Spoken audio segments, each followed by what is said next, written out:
स्वागत है आप सभी का गायत्री विद्या मंदिर सांचौर की ऑनलाइन क्लासेस में। आज के इस लेक्चर में बात करेंगे जंतुओं के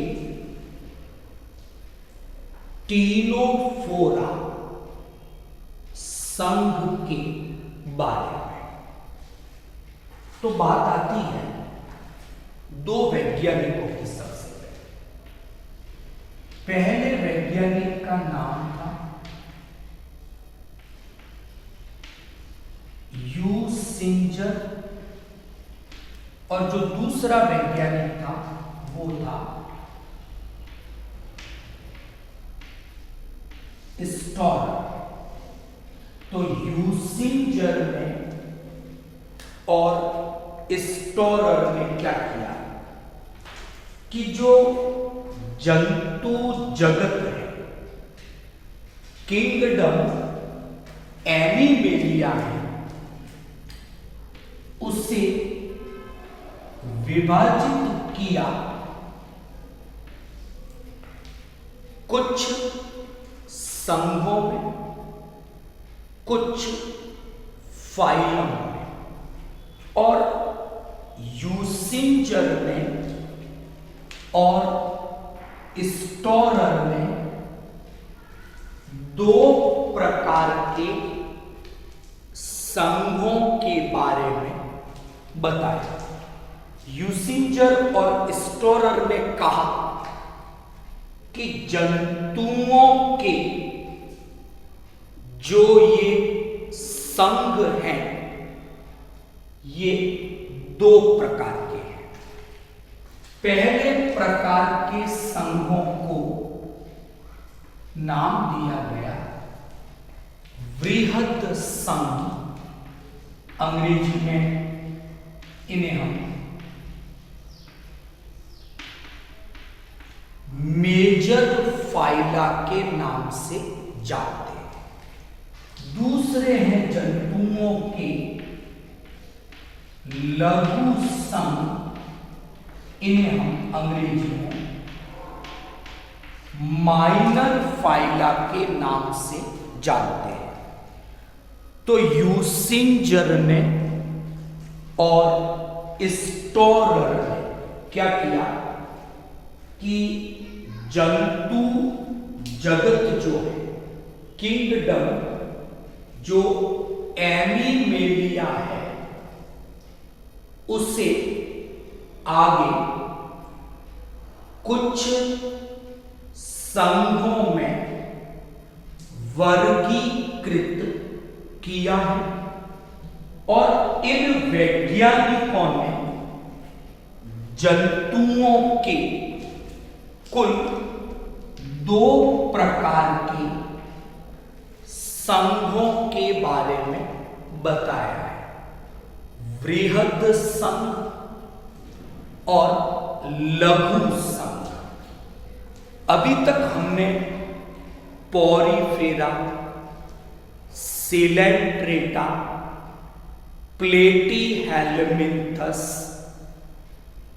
एनेलिडा, ये जो संघ पड़े ये सभी वृहद संघ है। इसके अलावा आर्थ्रोपोडा, मॉलस्का, इकाइनोडर्मेटा और कॉर्डेटा, इन सभी को जंतुओं के वृहद संघ मेजर फाइला माना जाता है। और जो आज हम बात कर रहे हैं टीनोफोरा की, ये एक लघु संघ है, ये एक माइनर फाइलम है। अब बात यहां पर यह है कि जंतुओं के कौन से संघ वृहद संघ होंगे जंतुओं के, कौन से संघ लघु संघ, इसका निर्धारण कैसे होगा? तो हम दो आधार काम में लेते हैं। यहां पहला, उस संघ में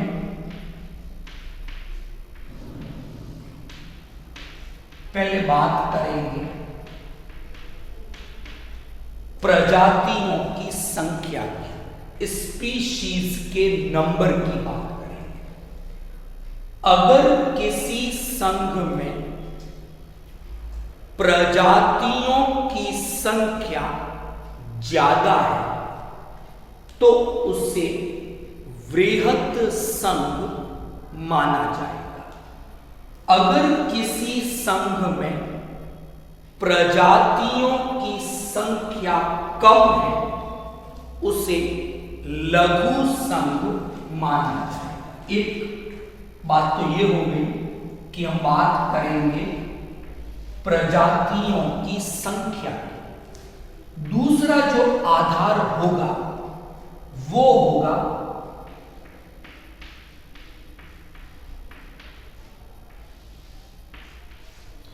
समुदाय में योगदान, कि जिस समुदाय में वो जंतु रहते हैं किसी संघ के, तो उस कम्युनिटी में, उस समुदाय में उन सदस्यों का जो एक पर्टिकुलर संघ के हैं उनका योगदान कैसा है। कई बार क्या होता है कि प्रजातियों की संख्या तो ज्यादा है लेकिन समुदाय में योगदान कम है, तो ऐसी स्थिति में भी इस संघ को लघु संघ माना जाएगा। तो यहां पर इन दो आधारों को हम उपयोग में लेते हैं और ये निर्धारित करते हैं कि कोई संघ वृहद संघ है या लघु संघ है।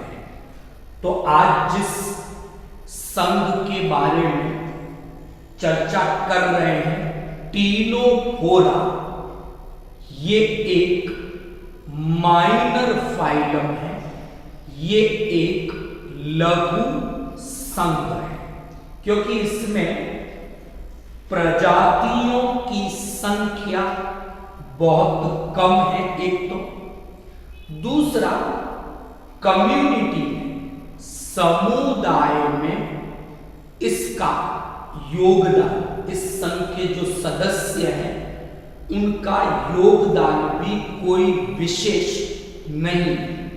तो बात करते हैं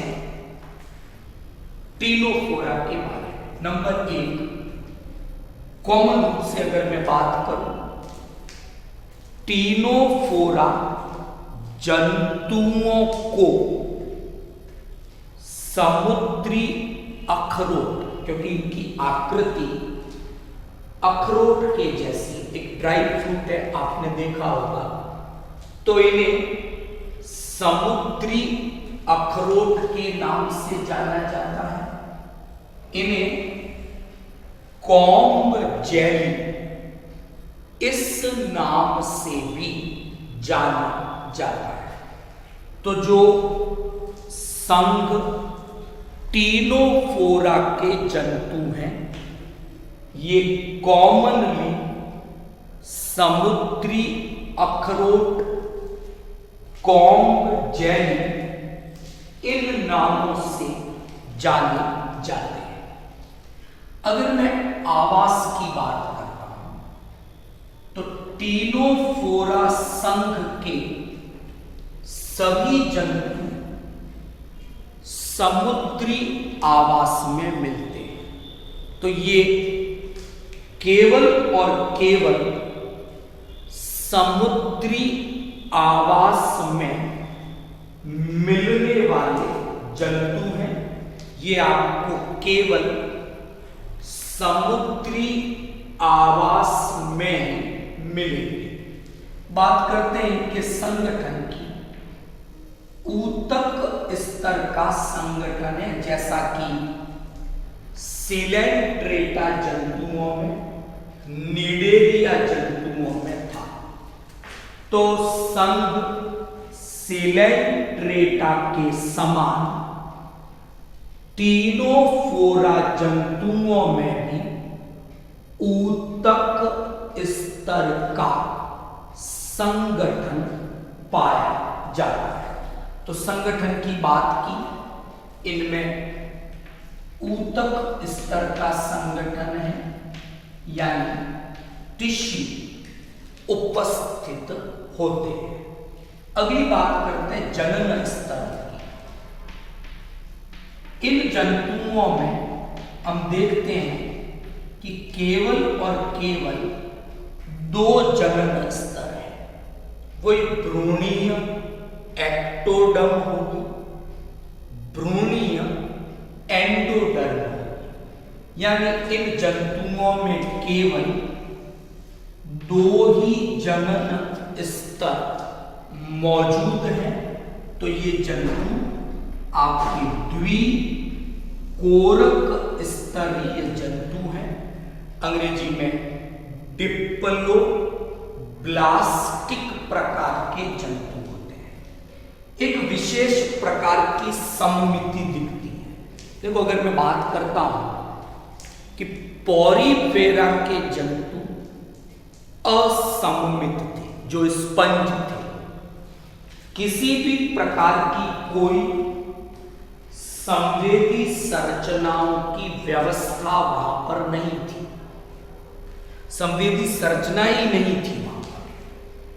सिलेंट्रेटा में हम देखते हैं, निडेरिया में अरीय सममिति थी। हालांकि अलग से लेक्चर पे बात की है हमने इस पर। तो अरीय सममिति थी, और फिर प्लेटी हेल्मिंथस से आगे हम देखते हैं द्विपार्श्व सममिति। टीनोफोरा में एक अलग व्यवस्था है कि इनकी सममिति द्विअरीय सममिति है, यानी ना तो वो अरीय सममिति है, ना वो द्विपार्श्व सममिति है। तो अरीय सममिति और द्विपार्श्व सममिति, इनके बीच की एक व्यवस्था, इनके बीच की एक मध्यवर्ती स्थिति टीनोफोरा जंतुओं में दिखाई देती है। और इससे हमने कहा है कि इनमें द्विअरीय सममिति, अंग्रेजी में नाम आप याद कर दें, बाई रेडियल सिमेट्री। इनमें एक विशेष प्रकार की सममिति है जिसे बाई रेडियल सिमेट्री कहा जाता है। वो ना तो रेडियल अरीय सममिति है, और वो ना ही बाइलैटरल द्विपार्श्व सममिति है। तो ये इस सममिति की उपस्थिति टीनोफोरा जंतुओं की एक विशिष्ट पहचान है। अगली बात करूंगा, शरीर पर हम क्या देखते हैं? संख्या में 8 कॉम्ब प्लेट पाई जाती है। क्या देखेंगे कि ये अगर शरीर है इनका, तो शरीर पर आपको एक संख्या में 8 कॉम्ब प्लेट, उभरी हुई कुछ आकृतियां दिखती हैं। और ये कॉम्ब प्लेट एक्चुअल में गमन में, लोकोमोशन में सहायक होती है। तो इनकी जो कॉम्ब प्लेट है एक्चुअल में, वो एक गमन की संरचना है, गमन में मदद करती है। और इन कॉम्ब प्लेट की उपस्थिति के कारण ही टीनोफोरा जंतुओं को सामान्यतः कॉम्ब जेली के नाम से जाना जाता है। अगली बात करेंगे जैव संदिग्धि की। देखो, जैव संदिग्धि क्या है कि अगर कोई जीव है और उसमें प्रकाश उत्पन्न करने की क्षमता है, वो लाइट प्रोड्यूस कर सकता है, लाइट इमिट कर सकता है, उत्सर्जित कर सकता है। तो इस प्रॉपर्टी को हम कहते हैं जैव संदीप्ति। अंग्रेजी में इसके लिए शब्द आता है बायो ल्यूमिनेसेंस, यानी ऐसे जंतु जो प्रकाश या लाइट उत्पन्न कर सकते हैं, उत्सर्जित कर सकते हैं। तो ये जो प्रॉपर्टी है, ये जो लक्षण है प्रकाश उत्पन्न करने का है, इसे जैव संदीप्ति बायोल्यूमिनेसेंस के नाम से जाना जाता है। और जो टीनोफोरा संघ के जंतु हैं, इन जंतुओं में कॉमन रूप से, सामान्य रूप से जैव संदीप्ति की क्षमता पाई जाती है। ये नेचुरली लाइट प्रोड्यूस कर सकते हैं, प्रकाश उत्पन्न कर सकते हैं। अगली बात करेंगे, टीनोफोरा जंतुओं में लैंगिक विधि से जनन होता है। परिवर्तन अप्रत्यक्ष, हमने पढ़ा है कि जब भी परिवर्तन अप्रत्यक्ष होता है तो एक लार्वा अवस्था जरूर पाई जाएगी, और इस लार्वा का नाम है सीडिपिड लार्वा, नाम याद रहेगा। तो टीनोफोरा जंतुओं के जीवन चक्र में एक लार्वा अवस्था होगी, और उस लार्वा अवस्था का नाम है सीडिपिड लार्वा। तो परिवर्तन अप्रत्यक्ष हो गया, लैंगिक विधि से जनन की बात की। टीनोफोरा जंतुओं में जो पाचन होगा भोजन का, वो दोनों प्रकार का है। पहले बाह्य कोशिकीय होगा, यानी कोशिकाओं के बाहर, शरीर के तो अंदर है। बाद में अंतः कोशिकीय, यानी कोशिकाओं के भीतर। तो पाचन की क्रिया जैसे सिलेंट्रेटा में थी, पहले बाह्य कोशिकीय, बाद में अंतः कोशिकीय। तो ठीक सिलेंट्रेटा के जैसे ही टीनोफोरा में भी पाचन पहले बाह्य कोशिकीय होगा, बाद में अंतः कोशिकीय प्रकार का होता है। टीनोफोरा जंतु सिलेंट्रेटा से थोड़े अलग हैं, क्योंकि सिलेंट्रेटा जंतुओं में दंश कोशिकाएं पाई जाती हैं, वो इनमें नहीं है। उनमें बहुरूपता थी सिलेंट्रेटा में, इन जंतुओं में बहुरूपता भी नहीं पाई जाती। टीनोप्लाना, बिरोई, ये सब टीनोफोरा संघ के कुछ कॉमन जंतु हैं, कुछ कॉमन उदाहरण हैं। तो आज हमने बात की एक जंतुओं के लघु संघ की, माइनर फाइलम की, जिसका नाम था टीनोफोरा।